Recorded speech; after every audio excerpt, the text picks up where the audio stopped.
Hey, and welcome to a Chicago Beer Pass beer review. It's been a while since we've done one of these, I know, man. but we had something from Alarmist. This SNAFU 2. Okay. We may have drank SNAFU 1, but it's a IPA from them. That's all I know. That's it. That's all. Did I pick this up when I got their Oktoberfest, which isn't up here either? Huh. So that's missing from our lineup. Spiteful is just or not Spiteful, Sketchbooks, not Sketchbooks. Alarmist. Man, can't talk today. Oktoberfest. This is their SNAFU 2. Bunch of like funny quotes on this label. It's basically like a worthy and hoppy sequel. The best beer my son has ever brewed, from Jason's mom. I wish my son was Jason, from Ethan's mom. I love that when Alarmist went to Great Taste of the Midwest, everybody brought a bunch of special beers, and they brought Malort. They were like 2 p.m. Malort, 3 p.m. Malort, 4 p.m. La Juice. You know. After drinking Oktoberfest for so long, this beer looks so light. Yeah. When you mentioned let's do an IPA post game, I was like, well, you know what? Yeah, let's. From these guys, ooh, I smell a lot of hops. A lot of hops. Big hops. A little of that like cat pea hop, a little bit. That's one of the C hops then, right? Yeah. Citra. I think Citra is the more of the cat pea one. I think Cascade and Centennial, maybe not so much. And I think it's in ratio too, right?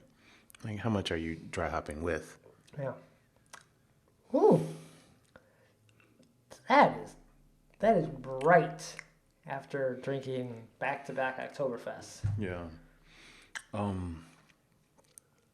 It's not quite like a West Coast style IPA because it doesn't finish like cracker or bone dry. Right. It almost has like a kind of lovely little like lemon lime thing at the end there, which I'm kind of into. Kind of like summery. Yeah. Like, almost like if this was a spring release, I feel like it fits in with that feeling you get from it, but it feels like you should just be kind of mowing the lawn and drinking this beer. Yeah, the bitterness is almost like ribbons of bit. Like it's not, the bitterness isn't the focus. You know how like back in the day, like a IPA was always about like let's rip the enamel off your teeth. Let's be as IBU heavy. Right. This isn't that at all. This is more like that classic kind of Midwest style. You know how like Too Hearted.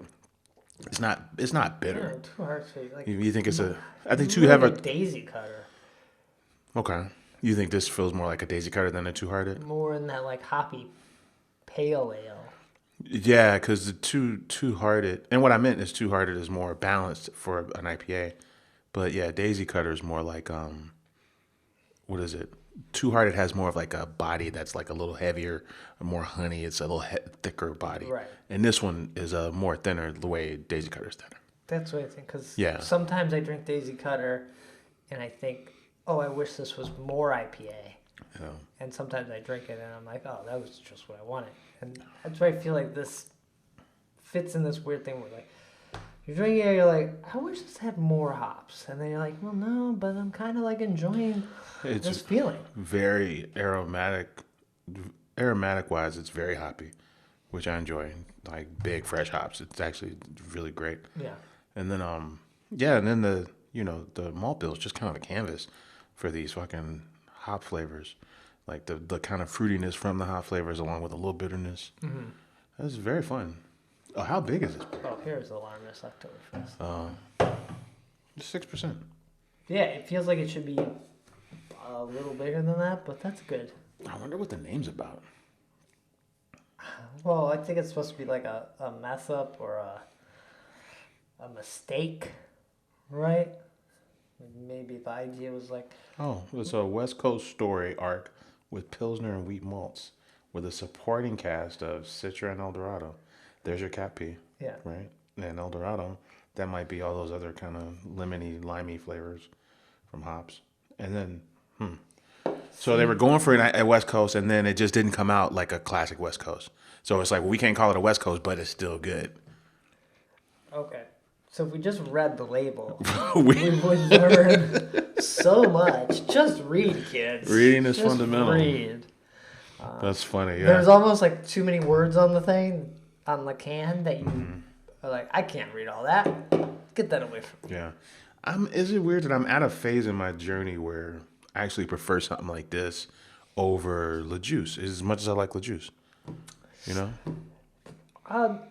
Yeah, I think this has a better place for drinking at home, and Le Juice is like it's a great beer, but not a beer you want all the time. Kind of like Beezer. Like Beezer's like the last thing I want from Old Irving.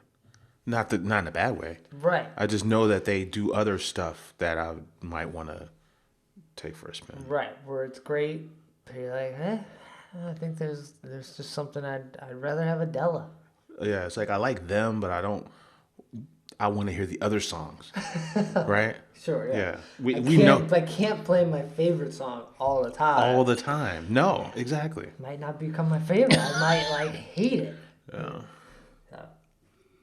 But that's what's fun. A lot of Alarmist beers, they have their core beers, and then they do a lot of one-off beers constantly, which I think they were for a while going too hard in the every week we had to have a new beer, which is what the market wanted, and I think they've scaled it back to maybe every other week a new beer. So if you're coming into the tap room, there's something new for you, but it's not so much where you're like, yeah, you missed that one. It's only in cans, or that one sold out real fast. So you want to hear something funny? It's loosely related. I'm reading the address on Alarmist, and I listened to this new Glarus pod, and he trained at Spiegel's department stores at Siebel in Chicago. The guy from New Glarus. But he was saying that when he lived in Chicago, his apartment in Chicago was off Peterson. Well, the original Siebel Institute was at Alarmist. Seriously? Alarmist is that building. Oh, shit. So I'm glad I brought this up because I did not know that. Yeah. That's funny. So yeah. It has this all makes sense then. It has beer history. Huh. There. Okay. No, that's good to know. Yeah. So I don't know if he was at that Siebel or if he was at the Siebel when it was over by Goose. New Glarus is 30 years old, so. It could have been that one. It could have been the one up in... Peterson. Yeah. Because he's like, my apartment was near Peterson. And I'm like, where Alarmist is? I wonder how far he was from Alarmist. You know how you just start. Right. So, he was probably going to Siebel so right there. there. So he could probably walk to class. Makes sense to me. Yeah, because going from Peterson to Goose Clybourne. You wouldn't, coming from out of town, you wouldn't get an apartment on Peterson if you had to go to Goose every day. Yeah. Goose Island, the actual Goose Island. Yeah. There you go. So make your way over to Alarmist. They have a tasty Oktoberfest.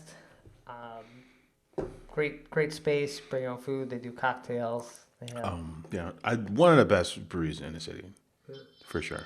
All right. Take care. Cheers.